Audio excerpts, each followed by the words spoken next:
Olá, é com grande prazer que iniciamos mais uma conversa, mais um estudo do livro Quando Voltar a Primavera.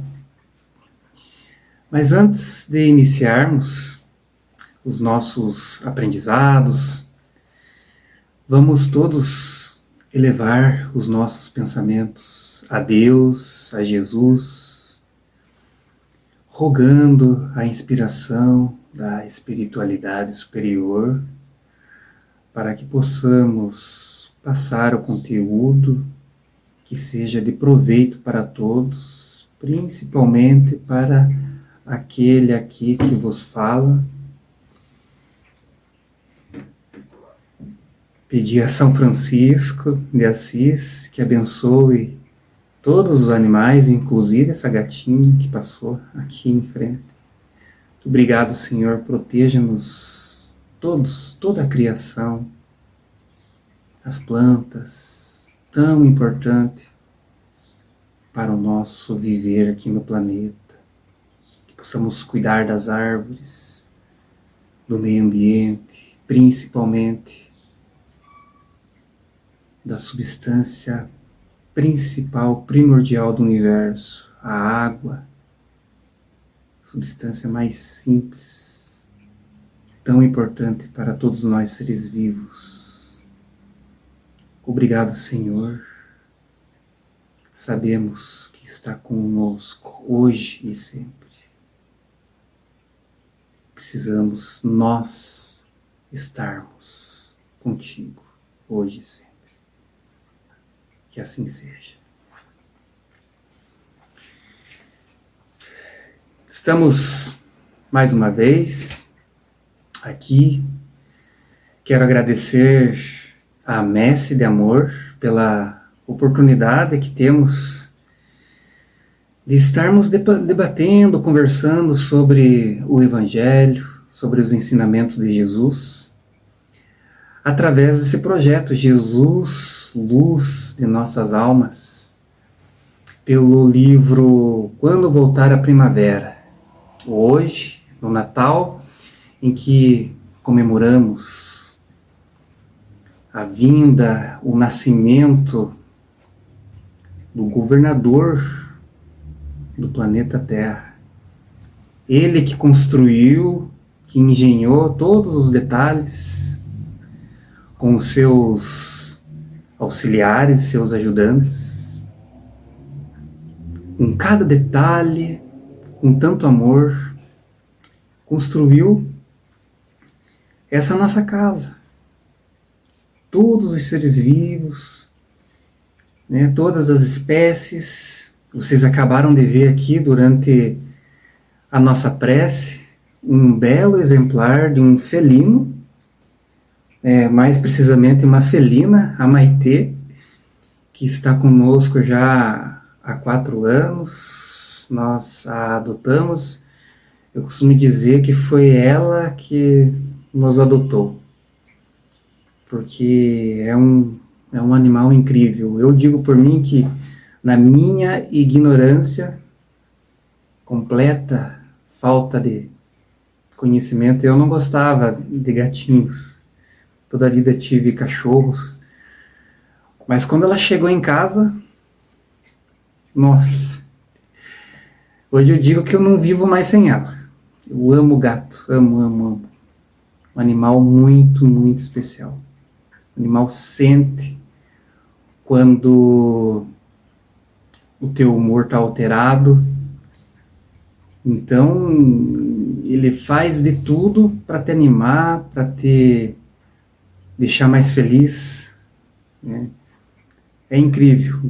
Quem puder adotar, adote um gatinho, um cachorro, seja o animal que for, e faz muito bem.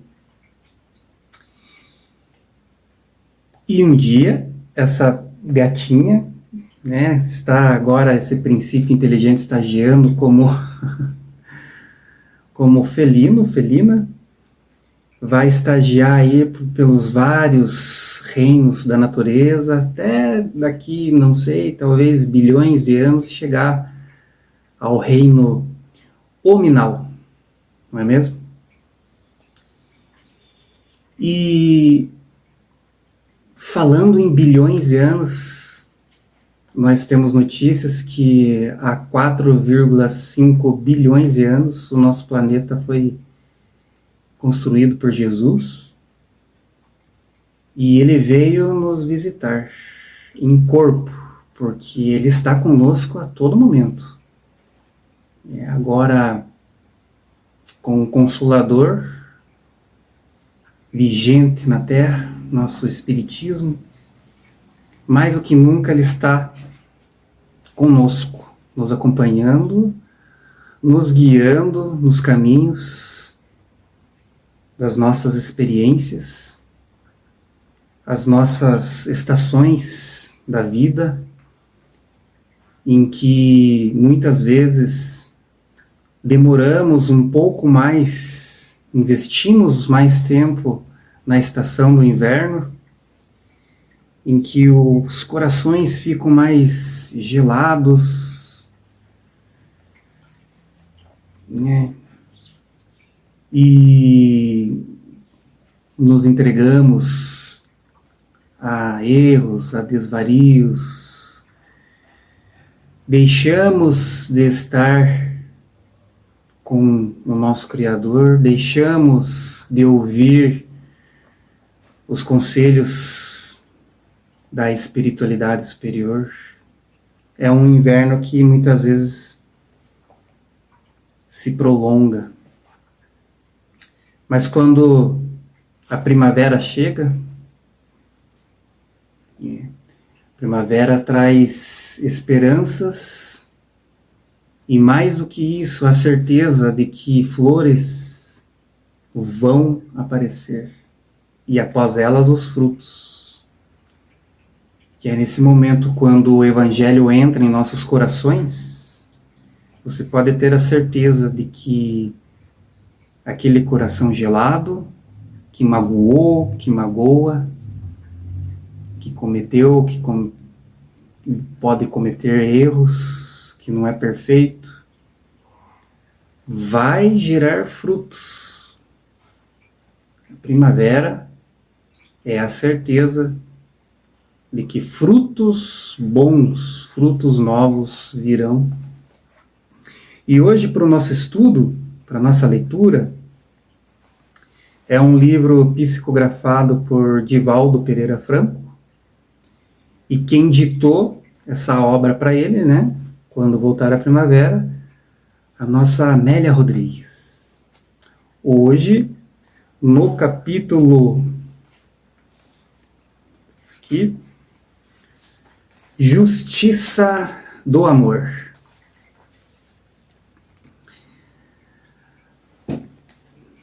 Na malta dos faribundos justiçadores da pobre mulher surpreendida em adultério, de que nos falam os nobres escritos evangélicos, encontrava-se o esposo traído, sobraçando injúrias e pronto para o arremesso das pedras lapidadoras. Era um dos mais ferrenhos acirradores do crime legal. Aliás, fora a causa central da animosidade popular contra a inerme vítima de si mesma. Desde há muito suspeitava da fidelidade conjugal da companheira, de dúbia moral e débil dignidade. Vigiava, estigmatizava, feria com doestos e indiferenças. Tornava-se frio depois que a violência lhe espumava os ódios e a transbordava com acidez. Então, percebe-se aqui que já era uma relação que não estava fazendo bem para os dois, né, para as duas pessoas. ele com, né, o companheiro com atitudes nada convidativas, né, para um acerto, para um entendimento, e ela frágil, né, no erro. Então, duas pessoas precisando de um caminho, né, precisando de conselhos que recolocassem, que trouxessem-lhes novamente para o caminho, né? Tinha calculado o desforço com felina sordidez. Ou seja, né, a gente deu um exemplo aqui do felino, né? Então, o felino, ele é todo cuidadoso, ele planeja, ele espera, ele observa, ele toma todo cuidado para que seu plano de ataque obtenha êxito. Então ele estava assim, planejando com felina sordidez, né? Os seus mínimos detalhes, fazendo com cuidado, armando o cenário para surpreendê-la no desrespeito ao tálamo. Não lhe constituir a dificuldade, convocando testemunhas venais quanto à sua própria vilania, irrompera em casa no momento infeliz, configurando ante o fato desastroso o crime passível de pena capital. Então, pegou os dois no flagra, né? No momento do ato. A inditosa consorte não pôde sequer recalcitrar, defender-se. Sentia-se antecipadamente morta, porquanto não ignorava ser pior do que o desvelamento do crime, o peso da consciência culpada. Então ela já sabia que estava em erro, sabia que por mais que o companheiro a desprezasse, a debochasse, tratava ela como se fosse uma qualquer, né? Então a figura da mulher nessa época já era uma situação bem complicada, né? Então ela sentia-se só rejeitada e por fraqueza se entregou talvez a um outro coração que lhe deu mais atenção, mas nada justifica o erro.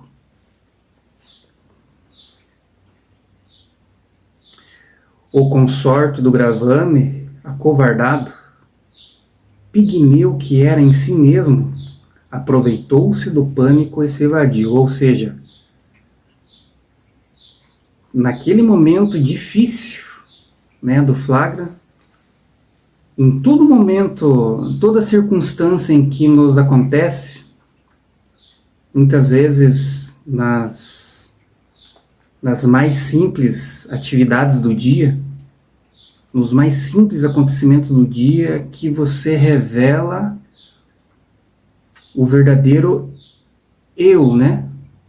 Nós nos revelamos diante de nós mesmos, o que realmente somos, nessas circunstâncias em que nos surpreendem, em que a gente não tem o controle. O que eu vou fazer? Eu vou ficar, eu vou enfrentar a situação, eu vou fugir, eu vou me defender. Então, nesse momento, falou o instinto de sobrevivência, né? O instinto na sua força primária, né? Em que ele achou melhor defender-se. Muito embora o que mais interessava a turba violenta que ali estava surpreendendo os dois era a mulher que interessava apedrejar, não não um homem. Mas mesmo assim ele fugiu, não amparou, né? Então, nesses momentos de dificuldade, se a gente revelar um instinto de sobrevivência egoísta, a gente pode treinar isso, né? Tentando ser mais empático, muitas vezes, olhar a situação do próximo. Aqui fica uma lição muito abrangente, né, para a gente nos avaliarmos durante essas pequenas atividades do dia, esses pequenos detalhes que podem nos surpreender, e avaliar a nossa reação diante desses acontecimentos. Então, como eu falei, não interessava a ninguém o corresponsável, porém a vítima indefesa. Arrastá-la até a praça foi o ato contínuo, sem dar-lhe tempo ao pudor da recomposição dos trajes. Então vocês imaginem a situação, né? O julgamento sumário, arbitrário, sem defesa nem argumentação, revelava a ferocidade interior de cada um dos improvisados juízes. Ali estavam o homem, que se supunha vilipendiado, e a massa vilipendiadora, não obstante escondendo-se na falsa justiça de que se fingiam cultores. O mestre fora peremptório ante a indagação sinuosa, a armadilha dos indignos representantes da religião e da justiça. Quem estiver isento de pecados, atire-lhe a primeira pedra. A sentença, uma ordem inesperada de conclamação ao exame da consciência de cada qual. Tornar-se-ia a mais vigorosa e enérgica advertência de que se tem notícia na história. Ao dizê-lo, porém, relanceou o inconfundível olhar pelos circunstantes excitados antes de deixá-los perplexos pela sublime condenação, deparando o aturdido esposo, que nele fixara interrogações, arrogante e ofendido. Aquele átimo diminuto falou-lhe a acústica da consciência. Como te atreves? Ouvidas que na sombra de quem tomba se ocultam as mãos criminosas de quem o arroja ao solo? Onde se encontrava aquele que impôs a esta mulher a deserção do dever? Por que somente ela deve pagar? Não foram dois os transgressores da ordem e da moral? A balada de justas interrogações ecoava na alma em desalinho do marido descuidado. Ergues a pedra, prosseguiu a voz inarticulada no desarvorado algoz. Sem embargo, não és também adúltero por teu turno? Quantas vezes falistes desfraudando a esperança das vendedoras de ilusões sequiosas de paz, que deglutem lágrimas salgadas pela vergonha enquanto se escravizam no comércio nefário, a fim de conseguirem o pão amargo para a fome do estômago, já que ninguém lhes doa uma terna palavra para a sede do coração? O homem tentou se subtrair sem o conseguir à presença dominadora do estranho profeta que o penetrava fortemente. Não teria sido a tua frialdade moral e jactância que lhe deram o primeiro empurrão no rumo da queda? Então Jesus penetrou a consciência do esposo traído, clareou né, as ideias, os acontecimentos,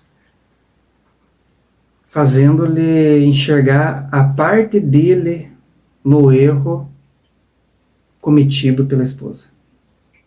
A responsabilidade dele diante deste erro. A verberação continua. Muitas vezes ela buscou-te, sem palavras, rogou-te entendimento, socorro, atenção. Intoxicado pelos vapores da própria loucura, fingistes não a ver, nem a perceber. Assim, inditosa e fraca, transferiu do dever para o crime a necessidade de encontrar-se, ruindo da armadilha que lhe propiciaste, tornando-lhe comparsa outro adúltero, enquanto fugias também pelas rotas inditosas da desesperação. Ela caiu porque lhe faltaste com o apoio, se considerares isento de culpa, apredégia. O suor lhe abundou na face, nas mãos, pôs-se a tremer como varas verdes. As pedras lhe escorregaram e tombaram ao solo. Nada mais ouviu, nem se fazia necessário. Fugiu dali, tomou o rumo do lar destroçado. Então veja que ele conseguiu compreender toda a parte dele no erro em que a esposa cometeu. Também eu não te condeno, disse-lhe Jesus, vai e não tornes a pecar. Estava lavrada a magna sentença do amor e da reeducação. O criminoso é sempre um enfermo da alma. Esfaimado de amor, jaz na toxicidade da revolta. Agredido em si mesmo, ataca, fugindo à realidade inditosa em desforço injustificável. O Evangelho, obviamente, não estimula a criminalidade, não endossa o erro, nem convive com a infração. Pelo contrário, na sua voz imperativa é sempre incisivo quanto ao culto das responsabilidades. O que não faculta é tornar-se alguém o justificador do seu irmão, o justiçador do seu irmão, sem os poderes legais da injunção divina ou da legislação humana, quando investido de tais condições. Evita que as paixões se armem de falsa pureza, no ato de retificar ou examinar, pelas lentes escuras da tua limitação, as fraquezas do próximo. Então aqui também vai uma lição a aqueles julgadores, né, de plantão, que tanto ficam à espreita, né, das mais variadas situações para apontar, né, o dedo, para culpar, muitas vezes, o delito cometido, né, por pessoas. E muitas vezes essas pessoas que julgam ter a justiça, né, querendo fazer justiça com as próprias mãos, são as pessoas que mais erram, né? Que mais cometem erros, que mais cometem delitos. Não tornes a pecar, a ordem permaneceria esculpida no imo da mulher enferma da alma, por todo o sempre. Quem estiver sem culpa, a proposição chamaria a atenção do suposto traído. Desejoso de reparar ou diminuir os gravames que gerara, foi em busca da esposa destroçada, após a cena hedionda que não culminou em espetáculo de sangue, graças à interferência do mestre, e distendeu-lhe as mãos, propondo recomeço. Veja que bonito. Então, ele se arrependeu do que fez, né, de todo o desprezo cometido, e foi tentar reparar, né, a parte da responsabilidade que lhe coube. Transladou a residência da cidade, abraçando a oportunidade nova, sustentado pela dulçurosa força daquele olhar e pela sua diáfana presença que lhe ficaram impressas na alma. Com o ânimo renovado, recompôs a vida, dando curso à existência. Mais adiante. Ainda hoje, perante infelizes e infelicitadores, convém examinar-se a questão em torno do colhido pelo crime, não do ponto de vista pessoal, mas de acordo com as circunstâncias inditosas que ele padeceu e, quiçá, não ocorreram a quem se considere indene, incapaz de errar. Então aqui fica uma grande lição para todos nós. Agradecemos mais uma vez a oportunidade. Um Feliz Natal a todos e que Deus nos abençoe.